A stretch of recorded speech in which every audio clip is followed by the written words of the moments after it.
নমস্কাৰ বন্ধুসকল, মই বিশ্বজিৎ। মোৰ ইউটিউব চেনেল বিশ্বজিৎ ব্লগ চাচামলৈ আপোনালোক সকলোকে আন্তৰিকতাৰে স্বাগতম জনাইছোঁ।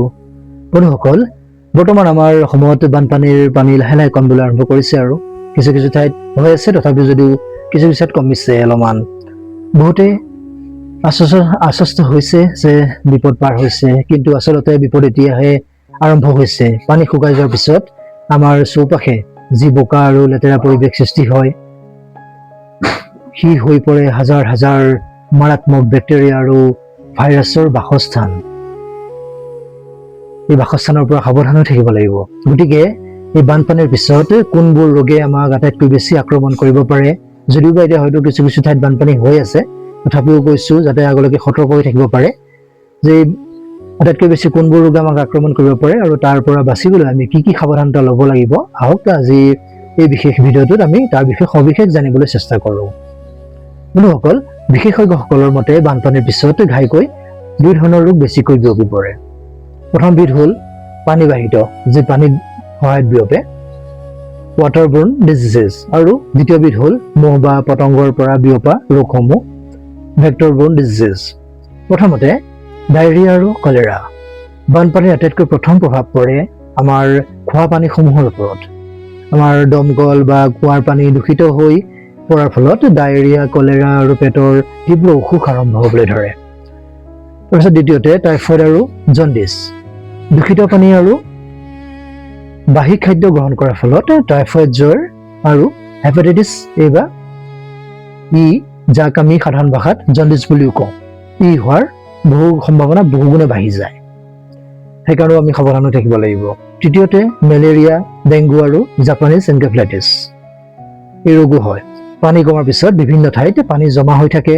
এই স্থিৰ পানী মহৰ বংশ বৃদ্ধিৰ বাবে স্বৰ্গপুৰী যেন হৈ পৰে, যাৰ ফলত ডেংগু, মেলেৰিয়া আৰু মাৰাত্মক জাপানীজ এনকেফেলাইটিছৰ দৰে ৰোগ ক্ষিপ্ৰতাৰে বিয়পি অতি খৰতকীয়াকৈ বিয়পি পৰে। তাৰপিছত 4 নম্বৰটো ছালৰ ৰোগ, স্কিন ইনফেকশ্যন, যিবিলাক দীৰ্ঘদিন ধৰি বানপানীৰ লেতেৰা পানী আৰু বোকাৰ সংস্পৰ্শত থাকিলে আমাৰ ছালত খজুৱতি, ভেঁকুৰ সংক্ৰমণ, ফাংগাল ইনফেকশ্যন বুলি যাক কয়, আৰু বিভিন্ন এলাৰ্জি দেখা যায়। তাৰপিছত 5 নম্বৰতে লেপ্টস্পাইচিছৰ দৰে বেমাৰ।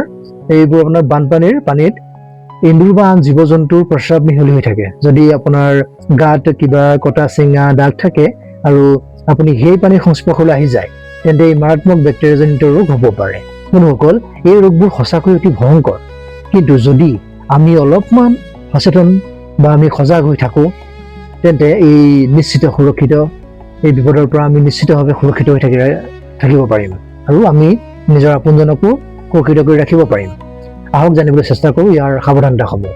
প্ৰথমে খোৱা পানীৰ ক্ষেত্ৰত 100% সাৱধানতা। কেতিয়াও বানপানীৰ পিছত দমকলৰ পানী পোনে পোনে কেতিয়াও খাই নিদিব। পানী খোৱাৰ আগতে অন্ততঃ 10 পৰা 15 মিনিট ভালদৰে উতলাই ল'ব। যদি উতলোৱা সম্ভৱ নহয় আপোনাৰ বাবে, তেন্তে চৰকাৰে যোগান ধৰা হেল'জেন টেবলেট বা ক্লৰিন টেবলেট ব্যৱহাৰ কৰিব পাৰে।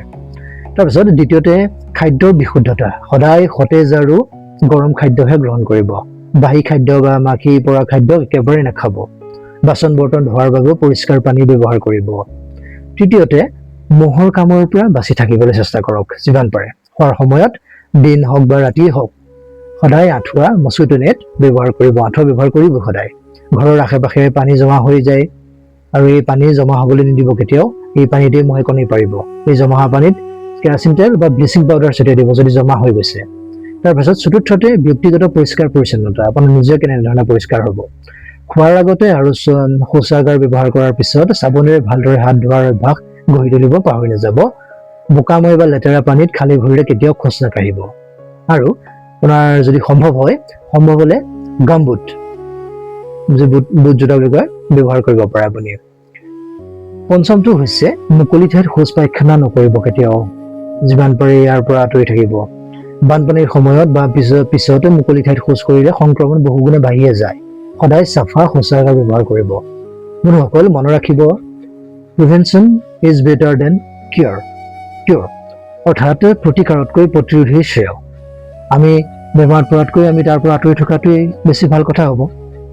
যদি আপোনাৰ পৰিয়ালৰ কাৰোবাৰ তীব্ৰ জ্বৰ হৈছে, ডায়েৰিয়া বা উকালি অহা বা ছালৰ বেছি সমস্যা হয় তেন্তে ঘৰুৱা চিকিৎসা কৰি সময় নষ্ট নকৰিব। ইয়াৰ সলনি আপুনি লগালগ ওচৰৰ স্বাস্থ্য কেন্দ্ৰ বা চিকিৎসকৰ ওচৰলৈ লৈ যাওক। আপোনাৰ অলপমান সচেতনতাই এটা ডাঙৰ বিপদৰ পৰা আপোনাৰ পৰিয়ালটোক আৰু আপোনাৰ আত্মীয়জনক ৰক্ষা কৰিব পাৰে। আজিৰ এই ভিডিঅ'টোৰ তথ্যখিনি আপোনাৰ কেনে লাগিল কমেণ্ট কৰি নিশ্চয় জনাবলৈ নাপাহৰিব। যদি ভাল পাইছে তেন্তে অনুগ্ৰহ কৰি ভিডিঅ'টো এটা লাইক কৰক আৰু আপোনাৰ বন্ধু বান্ধৱী তথা আপোনাৰ আত্মীয়জনৰ সৈতে প্ৰচুৰ পৰিমাণে শ্বেয়াৰ কৰক, যাতে সকলোৱে তেওঁলোকো সজাগ হৈ থাকিব পাৰে, সকলো সজাগ আৰু সচেতন হৈ থাকিব পাৰে আৰু এনেকুৱা ধৰণৰ সুস্বাস্থ্য তথা হেল্থ ৰিলেটেড আৰু ইনফৰ্মেটিভ ভিডিঅ' চাই থাকিবলৈ বিশ্বজিৎ ব্লগছ আছাম চেনেলটো এতিয়া ছাবস্ক্ৰাইব কৰিব আৰু বেল আইকনটো অন কৰিবলৈ নাপাহৰিব। পুনৰ লগ পাম আন এটা নতুন এনেধৰণৰ তথ্যপূৰ্ণ বা সুস্বাস্থ্য ভিডিঅ'ৰ সৈতে। তেতিয়ালৈকে আপোনালোক সুখী হৈ থাকক, ভালে থাকক, সুস্থ হৈ থাকক। ধন্যবাদ। জয় আই অসম।